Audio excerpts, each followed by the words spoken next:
Why is it that cemeteries are so important to Catholics and Christians more broadly? This is a question we're going to explore today as we continue to reflect on the communion of saints through the art of St. Francis Borgia.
At St. Francis Borgia, we have a beautiful but very often unknown cemetery.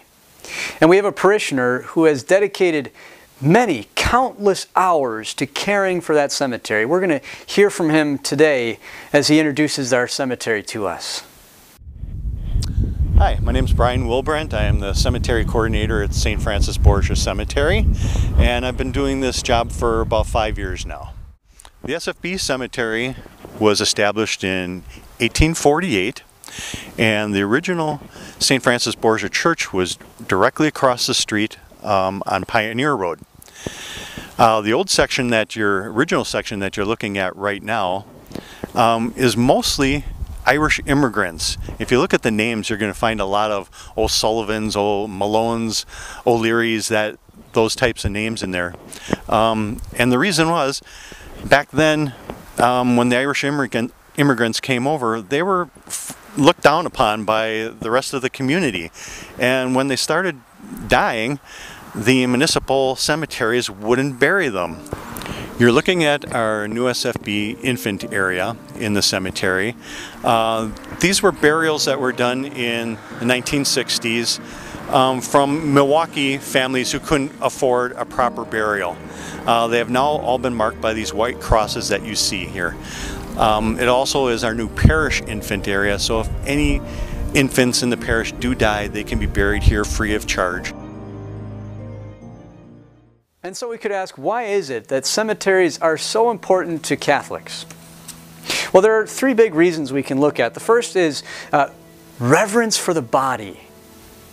You know, as Catholics, we believe that the body has great dignity. You know, our culture today has forgotten that. We see this with kind of the gender movements that disregard the importance of the body. We see that with New Age spirituality, which puts all the emphasis on the spirit, right? But for Catholics, we believe that a human being is not just a soul trapped in a body, but that we are enfleshed spirits, that we are embodied spirits. As Catholics, we believe that our body is important. It's a part of who we are. And we can say this because we are created by God, body and soul, not just our soul, body and soul. And Jesus, God Himself, took on our human nature. He took a body on Himself so that He could be crucified, right? And even after He rose from the dead, He rose not just in spirit, but His body also rose, so that His disciples could touch His wounds and that Jesus could sit down and eat with them. And this brings up the second point, why cemeteries are important. Because, first of all, because they remind us of the reverence of the body, this sacred place where we keep the bodies and the remains of those who have died. But secondly, it reminds us of the resurrection of the body. You see, when someone passes away and they enter into their eternal destiny, their souls are disembodied for a time, but we also believe in what we call the resurrection of the dead. You're familiar with this from the Creed, that we believe in the resurrection of the body, right? And so when that great day of resurrection comes, we will have our bodies back. Now, they will be more glorified, they will be transformed, but they will nonetheless be our bodies. So a cemetery reminds us that one day we will rise. And so we keep the remains of our dead, of our loved ones, in a special sacred place. Also, thirdly, cemeteries remind us of the importance of praying for the dead. That we have, again, this place of reverence and holiness where we can go and visit the remains of the many generations who have gone before us and pray for their entrance into heaven. This tradition is scriptural. It comes to us first in 2 Maccabees, where we hear that there was a special prayer offered for some of those who died after having worshipped false gods. We also see it in 1 Timothy 2, chapter 18. Timothy asking God to take care of someone who has died, who has passed, a good friend. We are reminded also through the great tradition of the church. We see prayers for the dead in the ancient church as we see that as we look at the fathers of the church, these holy men who spoke about the importance of praying for the dead and even offering masses for those who had died. In the catacombs, we see inscriptions from the 2nd and 3rd centuries calling people to pray for the dead. It's only when the Protestant Reformation came that the whole concept of praying for the dead was sort of brought into debate in the church. The Catechism says this: all who die in God's grace and friendship, but still imperfectly purified, are indeed assured of their eternal salvation, but after death they undergo purification so as to achieve the holiness necessary to enter the joys of heaven.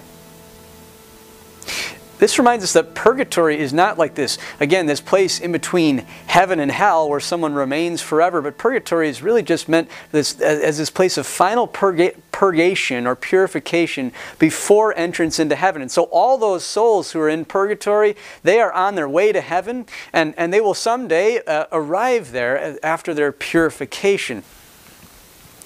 St. Catherine of Genoa said this: the Almighty is so pure that if a person is conscious of the least trace of imperfection, and at the same time understands that purgatory is ordained to do away with such impediments, the soul enters this place of purification, glad to accept so great a mercy of God.